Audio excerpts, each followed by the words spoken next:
अस्सलाम वालेकुम। आज की ये वीडियो ईद के लिए घरेलू सफाई के टोटकों के बारे में है। सफाई की ऐसी टिप्स मैं आपके साथ शेयर करूंगी जो आपके ज़हन में पहले नहीं आई होंगी। तो वीडियो को एंड तक पूरा लाज़मी देखें और अगर आपने चैनल भी सब्सक्राइब नहीं किया तो काइंडली सब्सक्राइब कर दें। आपका बहुत शुक्रिया। ईद पर घरेलू सफाई के टोटके। इसमें कोई शक नहीं कि घर की खूबसूरती, आराइश व ज़ेबाइश इस घर के रहने वालों के हुस्न ज़ौक़ का पता देती हैं। घर एक ऐसी जगह है जिसका हमेशा साफ रहना ज़रूरी है, लेकिन कुछ मौका पर घरेलू सफाई की ज़्यादा ही ज़रूरत होती है, जैसे घर पर कोई तकरीब हो या मेहमानों की दावत हो। ईद भी ऐसा ही एक मौका है जब घर पर मिलने वालों का आना जाना होता है। ऐसे में घर की सफाई हर दिन के मुकाबले में कुछ ज़्यादा ही की जाती है। ईद की सफाई को आसान बनाने के लिए सबसे पहले प्लानिंग करें। घर के स्टोर से तमाम गैर ज़रूरी चीज़ों को निकाल दें ताकि अहम चीज़ों के रखने की जगह बन जाए। हर चीज़ की सफाई के लिए दिन मुकर्रर करें। कालीन, दरियाँ और पर्दे एक दिन साफ़ करें, दीवारें एक दिन साफ़ करें, दरवाजे और लकड़ी का सामान एक अलग दिन साफ़ करें। ईद की सफाई सिर्फ़ एक दिन में मुकम्मल नहीं हो सकती। अगर आप मुलाजमत पेशा हैं, मुलाजमत करती हैं तो आपको चंद दिन पहले ही ईद की तैयारी शुरू करनी होगी। सबसे पहले तो घर को कीड़ों मकोड़ों से पाक करें। घर के अंदर चींटियां जगह जगह सुराख बना लेती हैं जो नहायत परेशानी का बायस बनती हैं। इनसे निजात हासिल करने के लिए किचन के कोनों में, गमलों के इतराफ और सिहन के चारों तरफ मिट्टी का तेल लगा दें।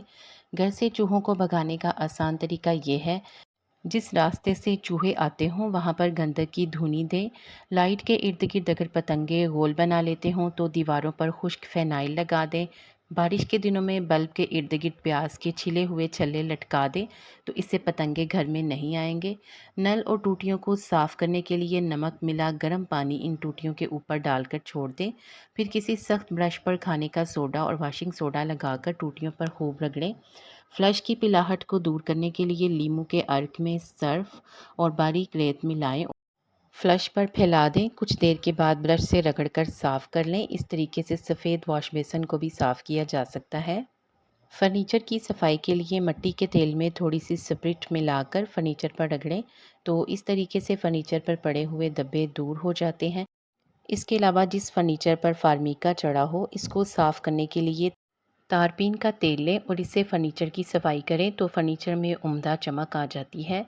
लकड़ी के फर्नीचर पर खराशें और लकीरें पड़ गई हों तो इनको ख़त्म करने के लिए लिक्विड आयोडीन को कपड़े पर लगाकर फर्नीचर पर लगाएं, जिससे लकीरें मिट जाएंगी और फर्नीचर नया मालूम होगा। बांस की टोकरियों और फर्नीचर की सफाई के लिए नीम गर्म पानी में सुहागा मिलाएं और किसी सूती कपड़े को इस पानी में डुबोकर फर्नीचर पर फेरें तो फर्नीचर नया मालूम होगा। फर्श को धोते हुए पानी में नमक मिला लें तो फर्श पर कीड़े मकोड़े और मक्खियाँ नहीं आएंगी। कालीन की सफाई के लिए एक कपड़े को रोगने तारपीन में भिगोएं और इससे कालीन की सफाई करें तो कालीन में बेहद चमक पैदा हो जाती है। घर के दरवाज़ों और खिड़कियों की सफाई के लिए 2 हिस्से सरसों के तेल में 3 हिस्से मिट्टी का तेल मिलाएं और किसी सूती कपड़े को इसमें भिगोकर दरवाज़ों और खिड़कियों की सफाई करें तो इससे इनमें नयापन आ जाता है। क्या आपने ईद के लिए घर की सफाई कर ली है? कमेंट में ज़रूर बताएं और इन टिप्स से ज़रूर फ़ायदा उठाएं। वीडियो को लाइक कर दें और अगर आपने मेरा चैनल भी सब्सक्राइब नहीं किया तो काइंडली सब्सक्राइब करके घंटी का बटन ज़रूर दबा दें। आप सबके ताउन का शुक्रिया।